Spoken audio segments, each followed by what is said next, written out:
ফেয়ারটাও নেব, ফেয়ারের কোয়ান্টিটি বেশি থাকবে এখানে সেই ক্ষেত্রে, তাহলে ফেয়ারটা আমি নিচ্ছি 1 ড্রপ নিচ্ছি, ঠিক আছে।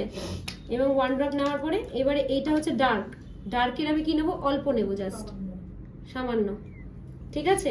এই যে দুটো নিলাম, নেওয়ার পর যেহেতু ফেয়ার, যেহেতু ডার্ক থাকতো তাহলে ডার্ক বেশি হতো, ফেয়ারটা কম না হতো, যদিও মিডিয়াম হতো তাহলে এটা 50 ওটা 50, এইরকম রেশিওতে কাজ করতে হতো।